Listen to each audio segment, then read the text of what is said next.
Now with our safeties, they're a little bit more along the lines of traditional cover two guys. Okay, so coaching points for the safeties.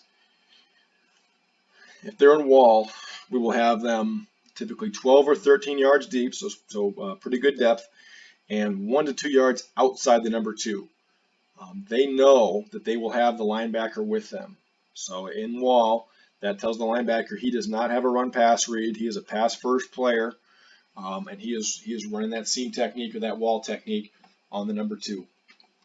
We have our safeties look outside in on all of our cover two stuff. It's really important. It's really crucial that they know what their number one is doing. So it changes the safety's drop whether number one outside releases or inside releases the corner. If number one outside releases the corner, that's stretching our zone now a little bit more. So the safety has to push for more width. If the number one inside releases the corner, the safety can get work just a little bit for more depth as opposed to width there. Okay, so basically what I tell the safeties is, look outside in, figure out the situation with the verticals. Okay, how many verticals do you have? Could be 1, 2, or 3, depending on the formation. And then see the quarterback after that.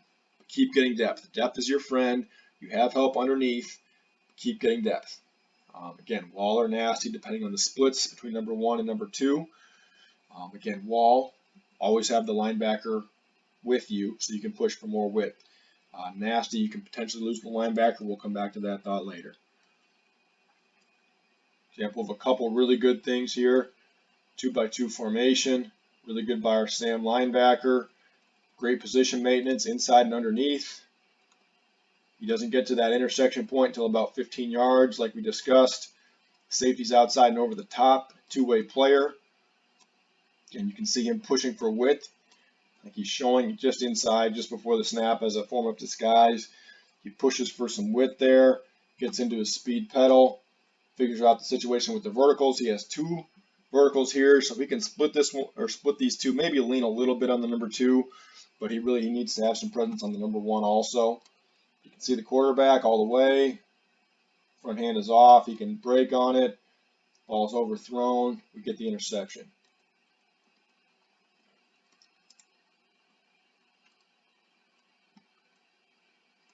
Great look here. Again, there's just no throw here. Okay, they can throw it low. They can throw it in the dirt. They can throw it, medium, and it will hit our guy in the back or in his helmet.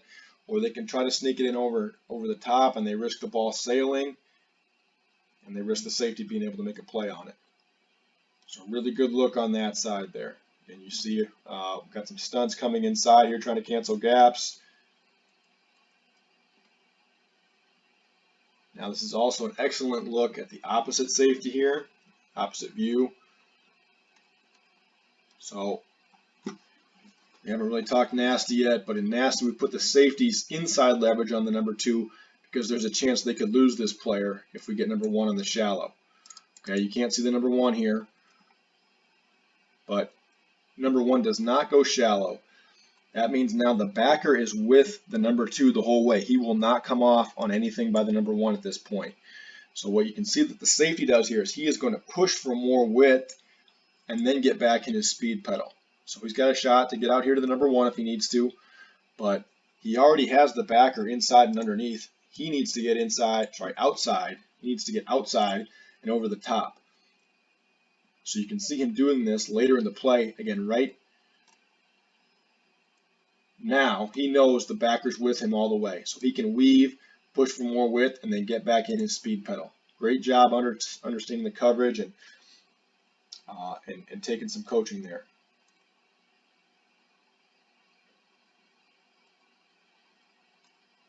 An excellent play, excellent look for us. Okay, and you'll see how many of these are third and longs here. We're going to get scissors on top. If you're a cover two or a quarters guy, you know how tough this can be to play. But in this coverage, plays out pretty easily. We've got the corner. Always will come off on this flat threat. Backer should still keep running on this post here. Okay, we only have one threat on this side, so our corner can run underneath. Gets a little disruption there. Their feet get tangled. Again, the safety, this is a great coverage for the safeties. They can see the quarterback. They can see their threats.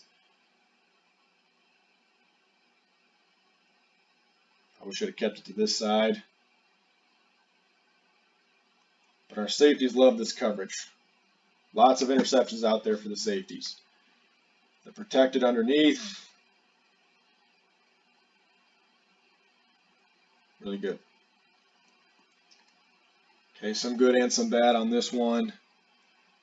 We're going to get the shallow here by the number 2. We're going to wall this the whole way. Again, this route just has no chance of being successful. Our Mike going to track down this running back in a 2-by-2 formation. Looking on top, really good job by the corner and the safety. This backer should keep running. Again, you're seeing a consistent theme here of not doing a good enough job when number 2 runs the deep out of going to find number 1 on the post. Okay, a couple things here. This corner right now, Tuzan, he has no flat threat. He should turn and just find this number 1 right now. Treat it like it's underneath man and just play in between the ball and the man here. He's trying to play too much with zone eyes. He doesn't need to know specifically where the ball is right now. He only has 1 threat. He should go play here. The safety is a little bit better.